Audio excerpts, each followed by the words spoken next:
Many of history's turning points started with a man, a gun, and a ball of metal. From the shot heard around the world at Lexington to the bullet that flew through President Kennedy's skull, violence has been a vehicle advancing Western civilization for centuries.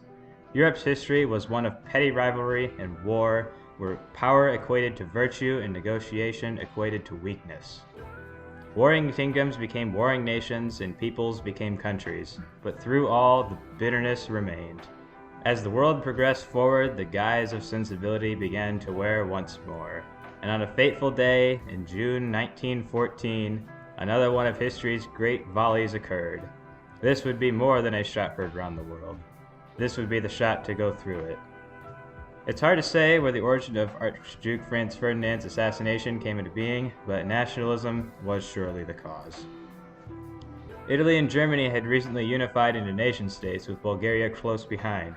The belief that each people should have a state of their own came into conflict with the controversial, rigid borders of Europe. Serbia had fought a war with Bulgaria in 1885, which proved to be an embarrassing defeat for the nation. The Serbian army was defamed for their loss, losing power and funding with each passing year. The army, who had fought this war for their people, was instead ridiculed for their efforts in a near-pointless war. The ridicule came to a head when Dragutin Dimitrievich, a Serbian officer, conspired with 120 junior officers to enact vengeance on the king for weakening his defenders. On June 1903, 28 of them would cut off communication from the palace. From there, they dismembered the king and queen and defenestrated them. They then instituted the king's brother as the new monarch of Serbia. Years later, in 1911, Dimitrievich, often called Apis, had a new objective: to unite all Serbians under a state of their own. He formed a covert operation. Under their constitution, they carried the name Ujedinjenje ili Smrt, in English, unification or death. Serbians, though there was a state bearing this name, lived in many states throughout the Balkans, including Bosnia. Bosnia was not one of these nation-states. In fact, it boasted a diverse population. The Serbs in Bosnia were keen on the idea of Serbian unification, but the empires surrounding Bosnia had other ideas. Years before, in 1908, Austria-Hungary had illegally annexed Bosnia, seizing it under their borders. The encroachment was by all means a power move. Russia wanted access to the Black Sea, while the Ottoman Empire had legal claims to the territory. To prevent a war with the Ottomans, Austria-Hungary then formally paid 2.2 million lira for the land. That's around 2.4 million current American dollars. To gain the trust of the Bosnians in the acquired territory, the people of Bosnia were granted full Austro-Hungarian citizenship because of the annexation. Europe, which was prepared for a violent conflict between neighbors, quickly settled down after this accord was reached. Serbia, however, was furious that there were now Serbs locked behind another state's borders. Years later, when the Ujedinjenje ili Smrt was founded, Bosnia became their target. It turns out that a group of Bosnians were against their state's assimilation into Austria-Hungary and were willing to get their hands dirty to do it. This multi-ethnic resistance force was known as Young Bosnia. In fact, many of them were truly young. The assassins were barely either out of their teens or still in them. What's so interesting is that these two groups were able to form a partnership so amicably. Their ideologies in many ways did not align. If Bosnia became an independent state, like the young Serbians were fighting to accomplish, then the Serbs inside would still be separated by the same border, just under a different name. Firstly, their constitution commanded it. Article 4, Section 5 States of the organization will give every assistance to those nations and organizations who are fighting for their own national liberation and unification. In addition, young Bosnia's diversity could be used to the UIS's advantage. If the entire resistance was Serbian, the organization's involvement in the alliance would be quickly discovered. The mix of Croats, Bosnians, Turks, and Serbians would add complexity to the alliance's arsenal. It's worth noting that Apis would rather risk the lives of those not part of the Serbian nation if possible, or he'd be putting his own people at risk. Now that the organization had their inside job, their new objective was to find their angle of attack.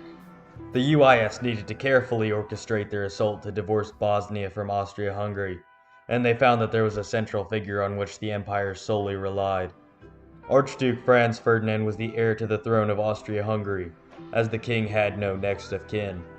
The old king had little hope of producing progeny of his own, and it seemed he was on the back nine of his life. When the organization learned that Ferdinand would arrive in Sarajevo in June 1914, the assassination plan was officially set in motion.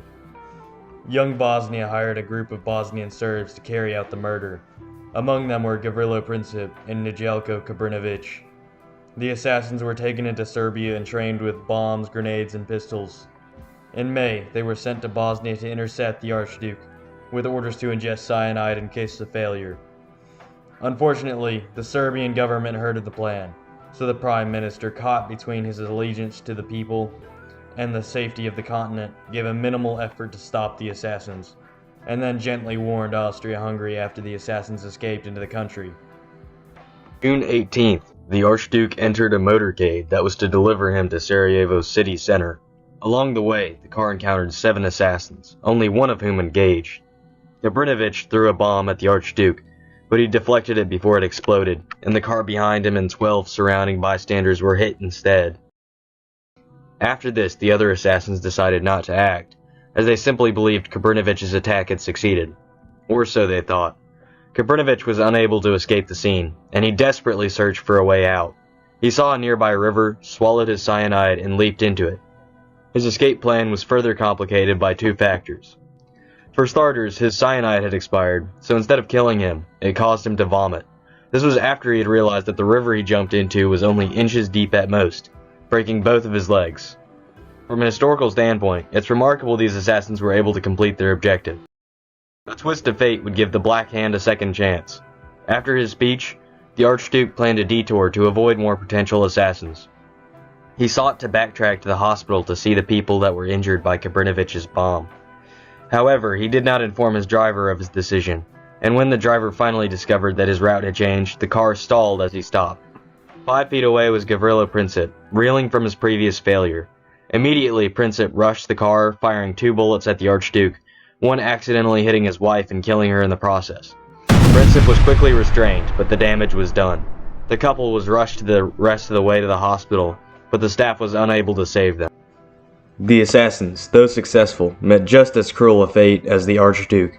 Kabrinović and Princip narrowly avoided execution, being just below the minimum age of 20, but the 2 rotted in prison and died of tuberculosis just a few years later. Apis would not live on to capitalize on his deeds.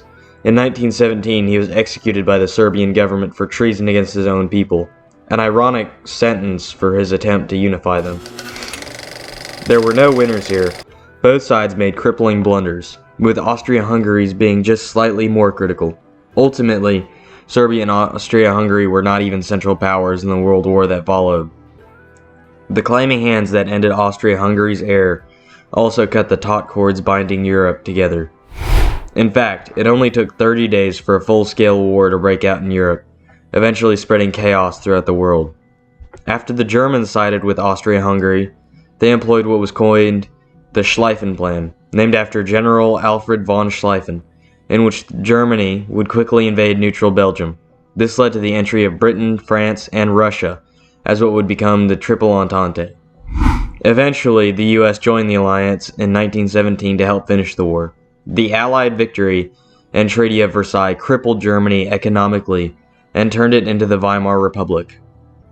The new Weimar Republic was forced to pay vast amounts in reparations to the Allies, partly due to the strong sense of revanchism in France, ever since the humiliating defeat in the Franco-Prussian War just decades before. These reparations exacerbated the inflation crisis in Germany during this time. This constant hatred and desire for retaliation drove the German people to desperation and allowed for the rise of the radical Nazi Party and its leader, Adolf Hitler, who would further turn the world upside down in what would become World War II. If Princip had never shot Archduke Franz Ferdinand, the world would have been spared from what most consider the gravest atrocities ever committed.